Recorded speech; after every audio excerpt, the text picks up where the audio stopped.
ప్రభువైన యేసుక్రీస్తు నామమున మీ అందరికీ శుభమును సమాధానము కలుగునుగాక. మీరు ఈ యూట్యూబ్ ఛానల్ ద్వారా మీరు దాదాపుగా 4 నెలలు పైబడి దేవుని వాక్యాన్ని వింటూ ఉన్నారు. దాదాపు లాక్డౌన్ నుంచి మీ అందరికీ కూడా ప్రభువైన యేసుక్రీస్తు నామములో సంఘమునకు, సార్వత్రిక సంఘమునకు అందరికీ కూడా ఈ యూట్యూబ్ ఛానల్ ద్వారా దేవుని వాక్యం వింటున్నటువంటి ప్రతి ఒక్కరికి ప్రభువైన యేసుక్రీస్తు నామమున శుభమును సమాధానము కలుగునుగాక అని మరొకసారి చెప్పడానికి నేను ఎంతో సంతోషిస్తున్నాను. ఈ ఆగస్టు మొదటి వారంలో మరి ప్రవేశించి దేవుడు తన దేవుని యొక్క వాక్యాన్ని మరొకసారి ఈ మొదటి వారంలో ఆగస్టు మొదటి నెలలో దేవుడు ప్రవేశపెట్టాడు. మరి వాస్తవంగా ప్రభు యొక్క బల్లను ప్రతి నెల మొదటి వారం మరి ప్రభు బల్లను సమీపిస్తూ ఉంటాం.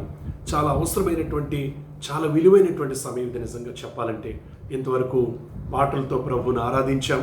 చక్కగా దేవుని వాక్యాన్ని ఈ సమయంలో చక్కగా మనం ధ్యానం చేసినట్లయితే తప్పకుండా మన హృదయాంతరంగములు ఎరిగినటువంటి దేవుడు, మన హృదయాంతరంగాలు చూస్తున్నటువంటి దేవుడు తప్పకుండా మన జీవితాలను వాక్యం ద్వారా సరిచేస్తాడు.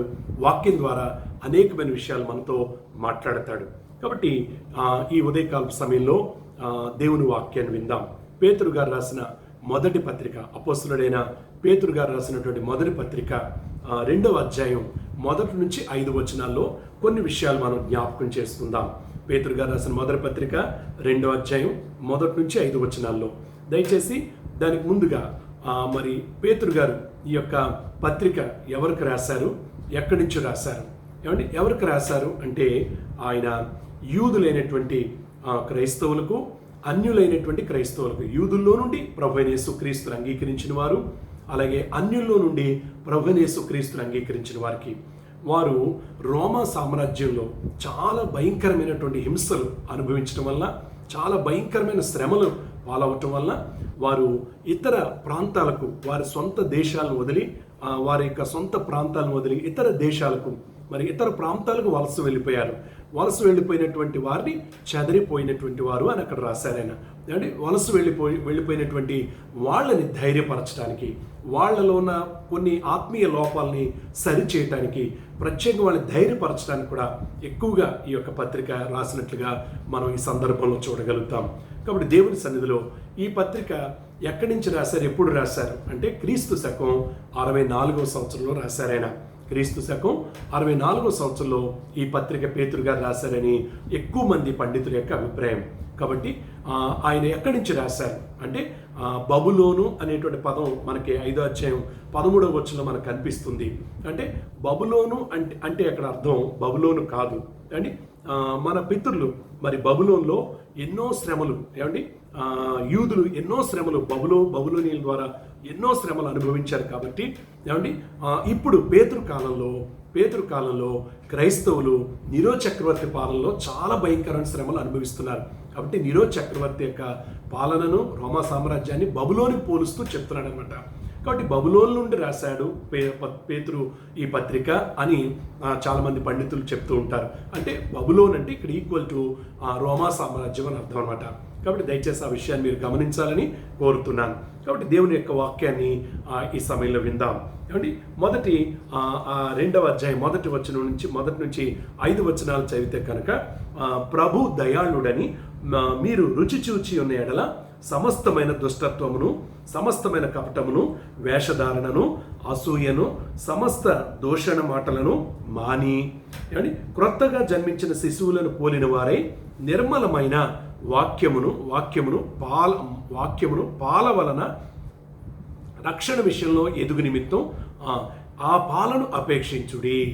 మనుషుల చేత విసర్జింపబడినను దేవుని దృష్టికి ఏర్పరచబడినదియు అమూల్యమును సజీవమునైన రాయగు ప్రభునద్దుకు వచ్చిన వారే యేసుక్రీస్తు ద్వారా దేవునికి అనుకూలములగు ఆత్మ సంబంధమైన బలులను అర్పించుటకు పరిశుద్ధ యాజకులుగా ఉండునట్లు మీరును సజీవమైన రాళ్ల వలె నుండి ఆత్మ సంబంధమైన మందిరముగా కట్టబడుచున్నారు. అది ఏమండి ఈ మొదటి నుంచి 5 వచనాలు చూస్తే కనుక ఇక్కడ దయచేసి చాలా క్లుప్తంగా మీకు నేను ఈ మాటలు అందించి ముగిస్తాను. ఏమండి ఇందులో ఉన్నటువంటి ప్రత్యేకమైనటువంటి అంశం ఏంటంటే ఏమండి ఇక్కడ 2 విషయాలు మనం గమనించవచ్చు. ఒకటి ఏంటంటే విషపూరితమైన స్వభావాన్ని విడిచి నిర్మలమైన వాక్యమనే పాలన అపేక్షించుడి. విషపూరితమైన స్వభావాన్ని విడిచి నిర్మలమైన వాక్యమనే పాలన అపేక్షించండి అని ఒకటి. రెండవదిగా ఆత్మీయ ఎదుగుదలకు అడ్డుపడే అండి చెడుతనాన్ని విసర్జించి ఆత్మీయ మందిరంగా చక్కగా ఆత్మ సంబంధమైన మందిరంగా కట్టబడండి. మీకు అర్థమైందా? ఆత్మీయ ఎదుగుదలకు అడ్డుపడే అంటే చెడుతనాన్ని, చెత్త అంటే చూడండి, ఏదైనా ఒక నీరు ఆగిపోవడానికి కారణం ఏంటో తెలుసా? కాలువలో నీరు కానీ, కుళాయిలో నీరు కానీ, లేకపోతే ఇంకో చోట నీళ్ళు ఆగిపోవడానికి కొంత చెత్త అడ్డుపడుతూ ఉంటుంది కదండి. అది అంటున్నాడనమాట. అంటే చెడుతనం అనేటువంటిది ఒక చెత్త కంటే హీనం అసలు వాస్తవంగా చెప్పాలంటే ఈ లోక సంబంధమైన చెడుతనం. కాబట్టి ఆత్మీయ ఎదుగుదలకు ఏది అడ్డుపడుతుందంటే ఈ చెడుతనమే, ఈ చెత్తే అడ్డుపడుతుంది అనమాట. కాబట్టి దాన్ని విసర్జించి చక్కగా ఆత్మ సంబంధమైన మందిరముగా కట్టబడండి. ఆత్మ సంబంధమైన మందిరంగా కట్టబడండి. ఏమండి మీ ఆత్మీయ ఎదుగుదలకు అడ్డుపడేది ఏంటంటే ఈ చెడుతనమే. దాన్ని విసర్జించాలి. విషపూరితమైన స్వభావం అన్నాడు. విషపూరితమైన స్వభావం విడిచి నిర్మలమైన వాక్యం అనే పాలన అపేక్షించండి అని చెప్తున్నాడు అనమాట. కాబట్టి చక్కగా మనం ఈ విషయాన్ని స్పష్టంగా ఇందులో మనం ఈ యొక్క అంశాన్ని గమనించగలం. ఒకటి ఏంటంటే మొట్టమొదటిది ఏంటంటే అడ్డుపడే చెత్త ఏంటంటే విషపూరితమైన పాపాలు. ఏమండి మన జీవితంలో ఆత్మీయంగా ఎదగడానికి అడ్డుపడే చెత్త ఏంటంటే విషపూరితమైన పాపాలు అనమాట. ఏమండి అర్థమవుతుంది? విషపూరితమైన పాపాలు ఏంటి అంటే ఇక్కడ ఐదు విషపూరితమైన పాపాలు రాశాడు. ఒకటి ఏంటంటే సమస్తమైన దుష్టత్వము, ఫస్ట్ వన్. ఏమండి చెత్త ఏంటంటే, చెత్తలో మొదటిది ఏంటంటే విషపూరితమైన ఆ పాపం ఏంటంటే ఏమండి సమస్తమైన దుష్టత్వము అంటే ఇక్కడ దాని అర్థం ఏంటంటే అన్ని విషయములలో చెడు మనస్సు. ఏమండి కొంతమందికి కొన్ని విషయాల్లోనే చెడు మనసు ఉంటుంది, ఏమండి లేదా ఒక విషయంలో చెడు మనసు ఉంటుంది, 2 విషయాల్లో చెడు మనసు ఉంటుంది, కొంతమందికి 3 విషయాలు. కానీ కొంతమందికి ఏమండి అదే అంటారు ఏమండి పాము కంట తలలో ఉంటుందంట విషయం, తేలికి తోకలో ఉంటుందంట, మనిషికి నిలువెల్లా విషయమే అనేటువంటిది సామెత ఊరికినే పుట్టలేదు. వింటున్నారు? మీకు అర్థమవుతుంది కదా? కాబట్టి నిజంగా మన జీవితంలో చాలామంది జీవితాల్లో నిలువెల్లా విషపూరితమైనటువంటి స్వభావం చాలామంది జీవితాల్లో కనబడుతున్నందువల్ల పేతురు గారు దేవుని యొక్క వాక్యం దేవుడు పేతురు గారి ద్వారా ఈ విషయాల్ని తెలియజేస్తూ ఉన్నాడు. మీకు అర్థమవుతుందా? కాబట్టి అన్ని విషయాల్లో చెడు మనస్సు అన్నమాట. ఏ విషయంలో చూసినా చెడుగానే ఆలోచించేటువంటి వాళ్ళు చాలామంది ఉన్నారు. ఏ విషయంలో చూసినా చెడిపోయేటువంటి హృదయం కలిగిన వాళ్ళు చాలామంది ఉన్నారు. అందుకే హృదయం అన్నిటికంటే మోసకరమైందని చెప్పాడు. ఏమండి అసలు దానిలో ఉన్న అంతరంగాన్ని, అగాధం, ఆ భయంకరమైనటువంటి లోతైనటువంటి ఆ అంధకారాన్ని ఎవరు కూడా చూడలేరు, ఎవరు కూడా దాన్ని పరిశీలించలేరు అంటాడు. కాబట్టి దేవుని సన్నిధిలో జాగ్రత్తగా వినాలి. కాబట్టి సమస్తమైన దుష్టత్వం అంటే అర్థం ఏంటంటే అన్ని విషయాల్లో చెడిపోవడం అనమాట, అన్ని విషయాల్లో చెడ్డ మనసు కలిగి ఉండడం. కాబట్టి మన జీవితాల్లో ఎన్ని విషయాల్లో మనం చెడు మనసు కలిగి ఉంటాం, అన్ని విషయాల్లోనూ చెడు మనసు ఒకవేళ మనలో ఉంటే నిజంగా మనం ఈ విషపూరితమైన స్వభావాన్ని విడిచిపెట్టాలి. దేవుని పిల్లలుగా అన్ని విషయాల్లో కూడా మనం చెడిపోయేటువంటి స్థితిలో ఉంటే మాత్రం జాగ్రత్త పడాలి. దయచేసి వింటున్నారా? అదే ప్రక్కన మనం యాకోబు రాసినటువంటి పత్రికలో మనం చూస్తే కనుక 1వ అధ్యాయం 21వ వచనం అంటాడు, అందుచేత యాకోబు రాసిన యాకోబు రాసినటువంటి పత్రిక 1వ అధ్యాయం 21వ వచనంలో అందుచేత సమస్త కల్మషమును వెర్రవీగుచున్న దుష్టత్వమును మాని అంటాడు. ఏమండి అందుచేత సమస్త కల్మషమును వెర్రవీగుచున్న దుష్టత్వమును మాని. ఏమంటే వింటున్నారా? అన్ని విషయాల్లో కూడా చెడిపోయినటువంటి వాళ్ళలో విర్రవీగుచున్న దుష్టత్వం పెరిగిపోతుంది అనమాట. మనం చూస్తూ ఉంటాం లోకల్లో చాలామంది విర్రవీగుచున్న దుష్టత్వంతో ఉన్న వాళ్ళని మనకి చాలామంది కట్టపడుతూ ఉంటారు. ఒకవేళ మనలో కూడా ఇలాంటి విర్రవీగుచున్న దుష్టత్వం, అన్ని విషయాల్లో చెడిపోయేటువంటి మనస్సు మనలో ఉందేమో, ఆ భ్రష్టమైన మనస్సు మనలోకి రాకుండా మనం జాగ్రత్త పడదాం. ప్రభు బల రోజైన అంటే మొదటి వారం చక్కగా మనం ఈ పరిశుద్ధమైనటువంటి దినమున మనం ఆయన రక్తం ద్వారా, ప్రభు రక్తం ద్వారా పవిత్రపరచబడడానికి ప్రయత్నం చేద్దాం.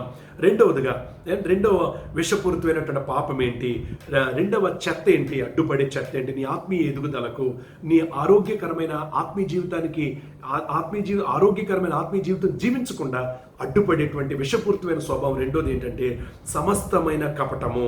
ఏమంటే సమస్తమైన కపటము అంటే అర్థం ఏంటంటే ఇక్కడ ఏమంటే కుయుక్తిగా ఉండడం, అంటే దురాలోచన, దురాలోచన, పైకి ఒకలాగా లోపల మరొకలాగా. ఏమండి నిజంగా ఈ రోజుల్లో ఏమండి ఇది ఎంత మందిలో ఉందో అనేది నేను కళ్ళారా చూస్తా ఉన్నాను. ఎంతమంది నాతో మాట్లాడుతూ ఉంటారో, కానీ వాళ్ళ మాటలు పైకి ఒకలాగా ఉంటాయి, లోపల వాళ్ళ స్వభావం మరొకలా ఉంటుంది. నేను ఎంతోమందిని చూస్తూ ఉంటాను నిజంగా. ఏమండి కాబట్టి ఏమండి కుయుక్తి, తర్వాత దురాలోచన. ఏమండి వింటున్నారా? కుయుక్తి ఏమంటే దుష్టుడు, అపవాది ఎప్పుడు కూడా కుయుక్తిగా మనల్ని ఏం చేస్తాడు, పడగొడతాడనమాట.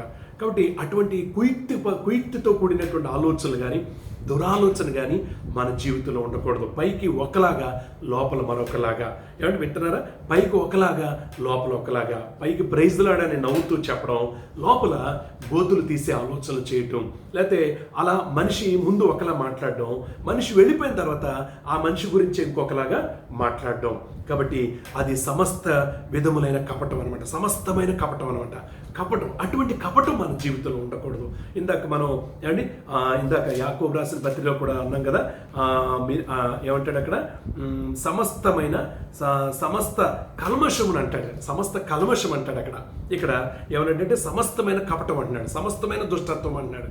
వింటున్నారంటే సమస్తమైన కల్మషం అంట, సమస్తమైన దుష్టత్వం అంట, సమస్తమైన కపటం. ఎంత భయంకరమైనటువంటి చెడుతనం నిజంగా మనుషుల్ని ఏలుబడి చేస్తుందో చూడండి. నిజంగా నిజమే. ఏమండి చాలా మంది ఏమండి బూతులు మానేస్తారు, ఓకే, విగ్రహారాధన మానేస్తారు, ఓకే, సీరియల్స్ మానేస్తారు, ఓకే, ఏమండి లేకపోతే కొన్ని మానేస్తూ ఉంటారు. ఏమండి గుళ్ళకి అడ్డం, హిందువుల యొక్క గుళ్ళకి వెళ్ళడం మానేస్తారు. కానీ ఈ కపటం ఏమండి, ఈ కపటంతో కూడినటువంటి మాటలు కానీ, ఈ కపటంతో నిండినటువంటి ఆలోచనలు కానీ మానడానికి ఇష్టపడరు. కాబట్టి దయచేసి ఒకవేళ నీలో ఆ కపటం ఉందంటే మాత్రం ఏమండి నీవు ఈరోజు ప్రభు యొక్క రక్తంలో కడగమని నువ్వు దేవుణ్ణి అడగాలి. అటువంటి కపటమైనటువంటి దురాలోచన నువ్వు తీసివేసుకోవాలి. ప్రభువును క్షమించమని పశ్చాత్తాపడాలి. మూడవదిగా వేషధారణను. ఏమండి అక్కడ ఉంది కదా, మూడవది ఏంటంటే వేషధారణను. వేషధారణ అంటే మీకు అర్థమవుతుందా? ముసుగుతో నిండిన జీవితం అని అర్థం అన్నమాట. ఇక్కడ ముసుగుతో నిండిన జీవితం అంటే పరిసయ్యుల యొక్క జీవితానికి సాదృశ్యంగా. ఏమండి నిజమే, పరిసయ్యుల యొక్క జీవితం అంతా కూడా ఏమండి వేషధారణే కదండి. వారు పైకి ఒకలా మాట్లాడతారు, భక్తిగా మాట్లాడతారు, కానీ లోపల వాళ్ళలో ఉన్నదంతా కూడా పాపమే, వాళ్ళు చేసేదంతా పాపమే. పైకి మాత్రం భక్తి పరులాగా నటిస్తూ ఉంటారు. వేషధారణ అనేటువంటి విషయం మనకు స్పష్టంగా తెలుసు. సినీ యాక్టర్స్ వేషం వేస్తారు కదా, ఆ తెర మీద కనపడినంత సేపే వాళ్ళు అలా ఉంటారు, ఏడుస్తున్నట్టుగా ఉంటారు. బాబోయ్ ఎంత బాగా నటిస్తారో కదా. నిజంగాను వాస్తవంగా వాళ్ళు అలా ఏడవరు. నిజంగా వాళ్ళ వాస్తవ జీవితంలో బయటకు వచ్చి ఒకరి విషయంలో బాధ కలుగుతుంటే మాత్రం, ఒకరి విషయంలో అన్యాయం జరుగుతుంటే మాత్రం అలా బాధపడరు, అలాగే ఏడవరు. కానీ సినిమాల్లో ఎంత బాగా నటిస్తారో చూడండి. అయ్యో, అందుకే ఎంత పిచ్చి అభిమానులు ఉన్నారు. పిచ్చివి అంటే ఎంత పిచ్చి పట్టేసిన వాళ్ళు ఉన్నారు. ఆ నటన, ఆ వేషధారణ నమ్మి, ఆ వేషాన్ని చూసి బాగా అభిమానులు పెరిగిపోయినటువంటి వాళ్ళు ఉన్నారు. కాబట్టి వేషధారణ అనేటువంటిది ఎప్పుడు కూడా సరైనది కాదు. వింటున్నారా? ముసుగుతో నిండినటువంటి జీవితం. అక్కడ ఉన్నంతసేపే తల్లిగా నటిస్తుంది, మళ్ళీ మామూలే. అక్కడ ఉన్నంతసేపు చెల్లిగా నటిస్తుంది, మళ్ళీ మామూలే. అక్కడ ఉన్నంతసేపు అతనికి భార్యగా నటిస్తుంది, మళ్ళీ మామూలే. ఇలాగా వింటున్నారా? ముసుగు అనమాట, ఒకలాంటి ముసుగుతో నిండిన జీవితం. కాబట్టి ఆ ముసుగు తీసివేయాలి. ముసుగు లేనటువంటి వారుగా మనం ఉండాలి. ఏమండి అది యథార్థమైనటువంటి జీవితం. చక్కగా దేవునికి మన హృదయాన్ని దేవుడు తేటగా చూస్తున్నాడు. నిజంగా తేటగానే మన జీవితం ఆయన ఎదుట కనపడాలి. అది దేవుడు కోరుకుంటున్నటువంటిది. కాబట్టి మొదటి వారంలో మరొక్కసారి నీ హృదయం దేవుని ఎదుట ఎలా ఉంది? నీ ఆత్మీయ జీవితం వేషధారణతో ఉందా? యథార్థంగా నీ ఆత్మీయ జీవితం దేవుని ఎదుట ఉందా? నీవే పరిశీలించుకోవచ్చు. ఆ మాటలు చెబుతూ ఉన్నప్పుడు, ఆ మాటలు వింటున్నప్పుడు, దేవుని వాక్యాన్ని ముందు ఉంటున్నప్పుడు ఒక అర్థంలాగా చక్కగా నీ జీవితం నువ్వు ఎలా ఉన్నావు అనేది నీకు స్పష్టంగా తెలిసిపోతుంది. అలా ఉంటే మాత్రం చక్కగా విడిచిపెట్టడానికి ఇష్టపడాలి, పశ్చాత్తాపడడానికి ఇష్టపడాలి, సరి చేసుకోవడానికి ఇష్టపడాలి. ఆ చెత్తను తీసివేసుకోవడానికి ఇష్టపడాలి. ఆ విషపూరితమైన స్వభావాన్ని వదిలిపెట్టడానికి నువ్వు ఇష్టపడాలి తప్ప దాన్ని నువ్వు ఎంతకాలం ఉంచుకుంటే అంత ప్రమాదానికి నువ్వు గురవుతావు. ఎప్పటికైనా సరే, వింటున్నారా, విషపూరితమైనది ఎప్పటికైనా ప్రమాదమే. ఏమండి, అడ్డుపడే ఆ కుళ్ళిన చెత్త ఎప్పటికైనా నీ జీవితాన్ని సర్వనాశనం చేసి నిన్ను వదిలిపెట్టదు. సర్వనాశనం చేసే వరకు నిన్ను వదిలిపెట్టదు. దేవుడు నిన్ను నాశనం చేయటానికి కాదు దేవుడు రక్షిస్తా. దేవుడు నిన్ను శాపగ్రస్తమైన జీవితానికి బానిసవటానికి కాదు దేవుడు నిన్ను ప్రేమిస్తా. దేవుడు నిన్ను ఏర్పరచుకుంటా. ఒక అద్భుతమైన ఆత్మీయ మందిరంగా కట్టాలని, పరిశుద్ధమైన జనాంగంగా నిన్ను చూడాలని, పరిశుద్ధమైనటువంటి వ్యక్తిగా నిన్ను ఆయన కౌగిలించుకోవాలని, ఆయన నిన్ను హత్తుకోవాలని, ఆయన నిన్ను ఆశీర్వదించాలని ఆయన కోరుకుంటూ ఈ మాటలు దేవుడు జ్ఞాపకం చేస్తున్నాడు. మూడవదిగా అసూయను ఇక్కడ అంటున్నాడు కదా. అంటే వేషధారణ తర్వాత అసూయను ఏమంటున్నారా? అసూయ అంటే మీకు తెలుసా? అసూయ అంటే ఇతరుల మంచిని, ఏమంటే ఇతరుల యొక్క మంచితనాన్ని, గొప్పతనాన్ని, ఏమంటే సమర్పణను ఓరవలేని జీవితం అనమాట. మీకు అర్థమైందా? ఏమంటే ఇతరుల యొక్క మంచితనాన్ని, గొప్పతనాన్ని, సమర్పణను చక్కగా, ఏమంటే సమర్పణతో కూడినటువంటి జీవితాన్ని, త్యాగపూరితంతో కూడినటువంటి జీవితాన్ని వారవలేని జీవితం అనమాట. వారవలేని జీవితం. ఏమంటే యేసుక్రీస్తుని ఎందుకు సిలువ వేశారని ఉందో తెలుసా? అసూయ చేత. వాళ్ళు చేయలేనిది ప్రభు చేస్తున్నారు. పరిసయ్యులు, శాస్త్రులు చేయలేనటువంటి గొప్ప వాళ్ళు చూపించలేని గొప్ప మనస్సును ప్రభు చూపించారు. వాళ్ళు చేయలేని కార్యాలు ప్రభు చేశారు. నిజంగా మీకు అర్థమవుతుందా? కాబట్టి ఆయనను అసూయ చేత సిలువ వేసిరి అని ఉంది. అసూయ చేత సిలువ వేశాడు. ఆయన వెంబడిస్తున్న జనాంగాన్ని చూడలేకపోయారు. ఆయన కొనియాడుతున్న విధానాన్ని చూడలేకపోయారు. కాబట్టి నిజంగానే చాలా మందిలో నుండి ఈ అసూయ ఎంత భయంకరంగా పెరిగిపోయిందంటే, ఇది కూడా నేను కళ్ళారా చూస్తూ ఉంటాను. నిజంగా ఒక ఇంట్లోనే అసూయ, ఒక అన్నదమ్ముల మధ్య అసూయ, ఒక అక్క చెల్లెళ్ళ మధ్య అసూయ, ఒక బంధువుల మధ్య అసూయ, భయంకరంగా స్నేహితుల మధ్య అసూయ. అసూయ వలన ఎన్ని అనార్థాలు వస్తున్నాయంటే, ఎంత భయంకరంగా నాశనం అవుతున్నారంటే అసలు అది వర్ణించలేదన్నమాట. కాబట్టి దేవుని సన్నిధిలో ఇతరుల మంచితనాన్ని నువ్వు ఓర్చుకోలేకపోతున్నావా? ఒకవేళ నీకంటే మంచిగా జీవిస్తుంటే నువ్వు దేవుని స్తుతించాలి, సంతోషించాలి తప్ప నువ్వు అసూయ పడకూడదు. ఏదో ఒక బురద వాళ్ళ మీద చల్లడానికి ప్రయత్నం చేయకూడదు. ఏదో ఒక తప్పు పట్టుకోవడానికి నువ్వు ప్రయత్నం చేయకూడదు. ఇతరులు నీకంటే గొప్పగా ఉన్నారా, ఏమండి వాళ్ళకంటే ఒకవేళ నీ స్థితి కొంచెం తక్కువగా ఉందా, నువ్వు బాధపడకూడదు. దేవుని స్తుతించాలి. ప్రభువా, నువ్వు వాళ్ళకి ఆ స్థితి ఇచ్చావు, నాకు ఈ స్థితే ఇచ్చావు, అందుని బట్టి నీకు వందనాలని అనుకోవాలి తప్ప నువ్వు అసూయ పడడానికి వీల్లేదు. అంతేకాదు, ఏమంటే వాళ్ళు నీకంటే సమర్పణ కలిగి చక్కగా దేవుని కొరకు వాడబడుతున్నారా, దేవుని కొరకు పని చేస్తున్నారా, దేవుని కొరకు పాడుతున్నారా, దేవుని కొరకు ఆ మందిరం చక్కగా కడుగుతున్నారా, ఆ మందిరం కోసం 4 కుర్చీలు వేస్తున్నారా, లేకపోతే ఇంకోటి సువార్త చెబుతున్నారా, ఇంకోటి దేవునికి నమ్మకంగా ఇస్తున్నారా, దేవునికి నీకంటే ఎక్కువగా ఇవ్వడానికి ఇష్టపడి ముందుకు వస్తున్నారా, నువ్వు అసూయ పడకూడదు. అది భయంకరమైనటువంటి శాపానికి నేను గురి చేస్తుంది. భయంకరమైనటువంటి నాశనాన్ని, నీ అసూయే నీ నాశనానికి కారణం. అసూయ ఎముకలకు కుళ్ళు అని చెప్పాడు. అంటే తప్పనిసరిగా ఏదో ఒక రోజు ఆ అసూయ అనే ఈ విషపూరితమైనటువంటి స్వభావం నీ కుటుంబాన్ని నిన్ను నాశనం చేయక తప్పదు. నువ్వు నాశనం అవ్వక తప్పదు. ఎందుకంటే నీవు ఖచ్చితంగా ఆ అసూయ కలిగి ఉంటే మాత్రం. కానీ అసూయను విడిచిపెడితే నిజంగా దేవుడు నిన్ను ఆశీర్వదిస్తాడు, నిజంగా దేవుడు నిన్ను దీవిస్తాడు. ఇతరుల యొక్క మంచితనాన్ని, ఇతరుల యొక్క గొప్పతనాన్ని, ఇతరుల యొక్క సమర్పణ జీవితాన్ని నువ్వు చక్కగా వారిని చూసి నువ్వు నేర్చుకోవాలి తప్ప, వారిని చూసి నీ జీవితాన్ని సరి చేసుకోవాలి తప్ప, వారిని చూసి నువ్వు దేవుని స్తుతించాలి తప్ప నువ్వు అసూయ పడడానికి వీల్లేదు. అటువంటి అసూయను నువ్వు విడిచిపెట్టాలి అని చెప్తున్నాడు దేవుడు. దాని తర్వాత 4వది నేను ముగించేస్తాను. 4వది సమస్తమైన దూషణ మాటలను మాని అని చెప్తున్నాడు. సమస్తమైన దూషణ మాటలు అంటే ఇతరులను చులకన చేసి తక్కువగా మాట్లాడడం.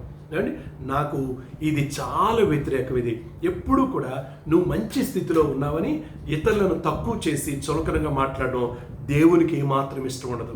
అర్థమైందండి?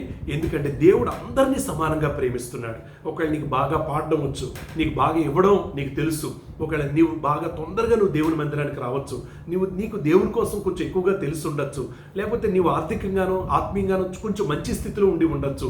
అంత మాత్రాన నీకంటే తక్కువగా ఉన్నటువంటి వాళ్ళని నువ్వు ఎంత మాత్రం చులకనగా ఎంచకూడదు. వింటున్నారా? అదే అన్నాడు, సమస్తమైన దూషణ మాటలు. అంటే దీని అర్థం ఏంటంటే ఇక్కడ ఏమండి ఆ అనువాదంలో రాయబడినటువంటి విషయాలు ఏంటంటే ఇతరులను చులకన చేసి తక్కువగా మాట్లాడటం, తక్కువగా చూపించడం, ఏమండి తక్కువగా మాట్లాడటం. ఇది బాగా చాలామందికి అలవాటు. మనం అది నేను చాలాసార్లు చెప్తాను, కొంచెం ఏదో ఒక విషయంలో నేను పవిత్రంగా ఉన్నానంటే చాలు, లేకపోతే ఏదో ఒక విషయంలో నమ్మకంగా దేవుని కొరకు నిలబడితే చాలు, ఇంకా నా అంత నమ్మకస్తులు ఎవరు లేరు, మీరెవరూ నమ్మకంగా లేరు, నేనే నమ్మకస్తుడిని, నేనే యథార్థపరుణ్ణి, నేనే సమర్పణ కలిగిన వాడిని, వాళ్ళండి అవసరం లేదండి, వాళ్ళండి అబ్బాయి ఎందుకు పనికిరారండి అని నువ్వు కరివేపాకు తీసినట్టుగా వాళ్ళని తీసివేయటం అనేది సరైనది కాదు. వాళ్ళని అక్కడే ఉండవండి అని అది ఎంత తప్పదో తెలుసా? నీ సహోదరుని నువ్వు చులకం చేసి మాట్లాడి ఎంత తప్పో తెలుసా? నీ సహోదరుని గురించి నువ్వు హేళన చేసి మాట్లాడి ఎంత తప్పో తెలుసా? దయచేసి ఈ విషయాన్ని నువ్వు ఒకవేళ ఎన్నిసార్లు నీ యొక్క తోటి ఆత్మీయ సహోదరిని నువ్వు చులకం చేసి మాట్లాడుంటావు. కొంచెం నీకంటే ప్రార్థన తక్కువ సమయం చేసిన వాళ్ళు అయి ఉంటే అబ్బో ఇక నువ్వు వాళ్ళకంటే కొంచెం ఎక్కువ ప్రార్థన చేసే వ్యక్తి అయితే నిన్ను పట్టుకోలేరు, ఏమండి? కానీ అటువంటి పొరపాట్లు నువ్వు చేయడానికి వీలేదు. అలాగూ నువ్వు ఇతరులను దూషించకూడదు, ఏమంటే ద్వేషించకూడదు. ఎప్పుడు కూడా ఇతరులను నువ్వు ప్రేమించాలి, చక్కగా నీ సంఘాన్ని నువ్వు ప్రేమించాలి. దేవుడు ఆయనను ఏ రక్తంతో అయితే కడిగాడో నిన్ను ఆ రక్తంతోనే కడిగాడు. ఆయన కోసం ఎవరు ప్రాణం పెట్టారో నీ కోసం కూడా ఆయనే ప్రాణం పెట్టారు. అర్థమవుతుందండి? కేవలం నీ కోసం మాత్రమే ఆయన ప్రాణం పెట్టి ఆయన కోసం నేను ప్రాణం పెట్టలేదని ఎక్కడ చెప్పలేదు అండి. తన సంఘమును స్వరక్తముతో ఆయన కొన్నాడు. అర్థమైందండి? ఆ సంఘములో ప్రతి ఒక్కరూ పాలి భాగస్తులమే, అంటే అవయవాలమే. మనందరం కూడా క్రీస్తు శరీరంలో ప్రతి ఒక్కరూ అవయవాలమే. ఏ ఒక్క అవయవాన్ని కూడా నువ్వు చులకనగా చూసి మాట్లాడకూడదు, చులకనగా చేసి నువ్వు మాట్లాడకూడదు, తక్కువ చేసి మాట్లాడకూడదు. అలా మాట్లాడితే ఖచ్చితంగా నువ్వు దేవుని దృష్టిలో అపరాధివి అవుతావు. ఏమండి? దయచేసి వింటున్నారు, అసూయ పడితే అపరాధివి అవుతావు. ఆ వేషధారణను నువ్వు కలిగి ఉంటే అపరాధివి అవుతావు. ఏమండి? సమస్త విధమైన కపటం ఉంటే కనుక నువ్వు అపరాధివి అవుతావు. ఏమండి? సమస్తమైన దుష్టత్వం ఉంటే కనుక అపరాధివి అవుతావు. కాబట్టి అపరాధిగా ఉండటానికి నువ్వు దేవుని దగ్గరికి రావట్లేదు. పవిత్రపరచబడి ప్రభు రక్తంలో కడగబడి చక్కగా ప్రభు కోసం నిలబడడానికి నువ్వు చక్కగా దేవుని సన్నిధికి వచ్చావు. కాబట్టి ఒక్కసారి నిన్ను నువ్వు పరిశీలించుకో. ఒక్కసారి నీ కళ్ళు మూసుకుని నీ యొక్క స్థితి ఏ విధంగా ఉంది, నీ అంతరంగపు జీవితం ఎలా ఉందో ఒకసారి పరీక్షించుకో. ఒక దైవభక్తుడు అంటాడు, ఏమండి, ఇవి నేను చెప్పినటువంటి ఈ విషపూరితమైన పాపాలు, ఏమండి, ఈ విషపూరితమైన పాపాలు, ఈ అడ్డుపడే చెత్త, ఏమండి, హృదయపు అంతరంగంలో దాగి ఉంటాయటండి.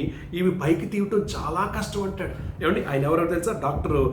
డాక్టర్ టామ్ హెల్ అనేటువంటి దైవజనుడు. డాక్టర్ టామ్ హెల్ అనే దైవజనుడు ఈ పాపాలంట, మిగతావి వ్యభిచారం, దొంగతనం, సిగరెట్ కాల్చడం, సినిమా చూడడం, త్రాగుడు, ఇవన్నీ పైకి కనబడతాయి. ఇవన్నీ పైకి కనిపిస్తాయి. నరహత్య పైకి కనిపిస్తుంది, త్రాగుడు పైకి కనిపిస్తుంది, సిగరెట్ పైకి కనిపిస్తుంది, వ్యభిచారం తెలిసిపోతుంది, దొంగతనం తెలిసిపోతుంది. కానీ ఇవి మాత్రం చాలామంది జీవితాల్లో తెలియకుండా భద్రంగా దాచుకుంటారట. మీకు అర్థమైందా? ఇవి హృదయపు లోతుల్లో దాగి ఉండేవి. వీటిని పైకి తీయడం చాలా కష్టం అని చెప్పాడు ఒక దైవజనుడు. మీకు అర్థమవుతుందా? కానీ పైకి తీయడం చాలా కష్టం అంటే మనుషులకు తీయడం కష్టం, కానీ దేవునికి తీయడం మాత్రం కష్టం కాదు. దేవునికి మనుషులకు కనబడకుండా నువ్వు ఎంతకాలమైనా అసూయతో బ్రతకచ్చు, అసూయతో ఉండొచ్చు, వేషధారణతో ఉండొచ్చు, కపటంతో ఉండొచ్చు, కల్మషంతో ఉండొచ్చు, తర్వాత ఇంకా దూషణ మాటలతో నువ్వు ఉండొచ్చు, దుష్టత్వంతో ఉండొచ్చు. కానీ దేవునికి కనబడకుండా ఏది కూడా నువ్వు దాయలేవు. కాబట్టి దేవుడు నిన్ను చూస్తున్నాడు, నన్ను చూస్తున్నాడు. దేవుడు ప్రభువైన యేసుక్రీస్తు నీ కొరకు నా కొరకు కలువరి సిలువలో తన ప్రాణాన్ని బలిగా ఇచ్చాడు, తన రక్తాన్ని చిందించాడు. ఆయన తన్ను తాను నీ కోసం నా కోసం బలిగా అర్పించుకున్నారు. ఆయన రక్తంతో నిన్ను కడిగి పవిత్రపరిచి తన ఎదుట శక్తి కలిగినటువంటి వ్యక్తిగా, పరిశుద్ధమైన జనాంగంగా, పరిశుద్ధునిగా, ఆత్మీయ మందిరంగా నిన్ను కట్టడానికి ఆయన ఇష్టపడుతున్నాడు. ఆయన అలా కట్టాలని ఇష్టపడుతున్నాడు. కాబట్టి ఈ ఉదయకాలం సమయంలో దేవుడు ఈ విషపూరితమైన పాపాలను విడిచిపెట్టమని, ఈ చెత్తను నీలోంచి తీసివేసుకోమని హెచ్చరిస్తున్నాడు. తీసివేసుకుంటే నీ అంత ధన్యుడు, నా అంత ధన్యురాలు లేదు. ఏమంటే ధన్యురాలు మరొకరు ఎవరు ఉండరు. ఇంకా తీసుకోకుండా నువ్వు అలాగే ఉంటే నీవు మరి దానికి తగినట్టుగా విషపూరితమైన, ఎప్పటికైనా విషపూరితమైన, ఏమంటే పాముని పెంచుకొని ఇంట్లో దాచుకుంటే ఎప్పటికైనా అది వారిని కాటేస్తున్నట్లుగా అంటే ఖచ్చితంగా కాటేస్తుంది. అలాగే ఈ విషపూరితమైనవి తప్పనిసరిగా నీ జీవితాన్ని నాశనానికి, శాపానికి గురి చేయక తప్పదు. నువ్వు తీసివేసుకుంటే మాత్రం నీవు ఆశీర్వదించబడతావు, దీవించబడతావు. అట్టి కృప పరిశుద్ధాత్మ దేవుడు తీసివేసుకునే కృప, ఏమంటే సరిచేసుకునే కృప, చక్కగా ప్రభు యొక్క యేసుక్రీస్తు రక్తంలో కడగబడే కృప పరిశుద్ధాత్మ దేవుడు నీకు ఇచ్చులాగిన ప్రార్థన చేస్తాను. దయచేసి నీవు కూడా ప్రార్థన చేయి. ఇలాంటి లక్షణాలు, విషపూరితమైన లక్షణాలు నాలో ఉండకూడదు ప్రభువా, నా అంతరంగంలోంచి బయటికి తీసేనైనా చక్కగా పరిశుద్ధపరచు, పవిత్రపరచని ప్రార్థన చేసుకో. దేవుడు తప్పకుండా నిన్ను పరిశుద్ధపరిచి, పవిత్రపరిచి ఆయన ఎదుట నేను నిర్దోషిగాను, నేను నిరపరాధిగాను ఆయన నిలవబెట్టుటకు శక్తిమంతుడు, బలవంతుడు, ఏమంటే ఆశీర్వదించేవాడు.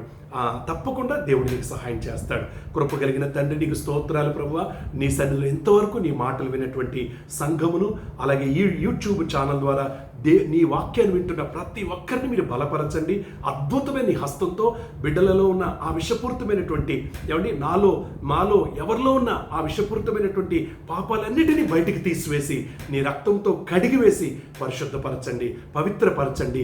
నిర్దోషులుగా, నిరపరాధిగా మమ్మల్ని నిర్దోషులుగా, నిరపరాధులుగా, పరిశుద్ధులుగా నీ ఎదుట నిలవబెట్టి మమ్మల్ని ఈ యొక్క నూతన నెలలో మొదటి వారంలో పరిశుద్ధపరిచి నీ మహిమ కొరకు బలమైనటువంటి సాధనాలుగా, ఏమండి ఆత్మీయ మందిరాలుగా కట్టబడే గొప్ప ధన్యతలోనికి మమ్మల్ని నడిపించమని, అన్ని విషయాల్లో కూడా ప్రభు సంఘ బిడ్డలందరికీ, వాక్యం వింటున్న ప్రతి ఒక్కరికి మీరు సహాయం చేయండి. ఈ కరోనా భయంకరమైనటువంటి ఈ వైరస్ వ్యాపిస్తున్నటువంటి ఈ కాలంలో ఎటువంటి కీడు సంఘమునకు రాకుండా, వాక్యం వింటున్నటువంటి వారికి ఎవ్వరికి రాకుండా, నేను పసిబిడ్డలను, వృద్ధులను, తండ్రి ముఖ్యంగా అనారోగ్యంతో ఉన్నటువంటి వారిని, బలహీనులను, ప్రభు బాల్యదశలో ఉన్న బిడ్డలను, యవనస్తులను నీ దయగల హస్తాలకు, నీ దయాళత్వమునకు అప్పగించుకుంటూ నీ రెక్కల క్రింద వారికి ఆశ్రయం కలిగించమని, సంపూర్ణంగా ఆత్మీయంగా నీ బిడ్డలను సంపూర్ణంగా ఆత్మీయంగా వారిని బలపరిచి, శారీరకంగా ఉన్నటువంటి బలహీనత నుంచి, శారీరకంగా కలిగేటువంటి ఈ వైరస్ వల్ల కలిగే వ్యాధుల నుంచి సంపూర్ణ స్వస్థతనిచ్చి నీ పవిత్రమైన యేసు రక్తం ద్వారా వారిని కడిగి పరిశుద్ధపరచుమని, నీ కాపుదల నుంచి నడిపించమని యేసు క్రీస్తు పేరట ప్రార్థన చేసి వేడుకుంటున్నాను తండ్రి. ఆమేన్, ఆమేన్. తండ్రి అయిన దేవుని ప్రేమ, ప్రభువైన యేసుక్రీస్తు కృప, పరిశుద్ధాత్మ దేవుని యొక్క అన్యోన్య సహవాసము, ఆదరణ తోడు సమృద్ధిగా ఈ వాక్యం వింటున్న ప్రతి ఒక్కరికి, అలాగే సార్వత్రిక సంఘం అంతటికి, స్థానిక సంఘానికి, నవాపేటలోని సంఘానికి తోడై ఉండి నడిపించి బలపరచును గాక. Amen, amen. God bless you. దేవుడు తప్పకుండా మరి ఈ విషపూరితమైనటువంటి పాపాల నుంచి దేవుడు నిన్ను విడిపించగలడని, దేవుడు నిన్ను సరిచేయగలడని నమ్ముతున్నాను. ఆత్మీయ మందిరంగా నిన్ను కట్టగలడని నేను నమ్ముతున్నాను. ఏమండి, మన దేవుడు నమ్మదగిన వాడు. ఎట్టి పరిస్థితుల్లో ఇలాంటి విషపూరితమైన ఆలోచనలు కానీ, ఇలాంటి విషపూరితమైన పాపాలు కానీ నీలో లేకుండా సరిచేసుకోండి. చక్కగా దేవుని చేత దీవించబడి ధన్యులుగా ఉండండి. దేవుడు మీకు, మీ కుటుంబానికి తోడై ఉంటాడు. దేవునికి మహిమ కలుగును గాక. దేవుని కృప, సమాధానం మనకి తోడై ఉండును గాక. ఆమేన్, ఆమేన్.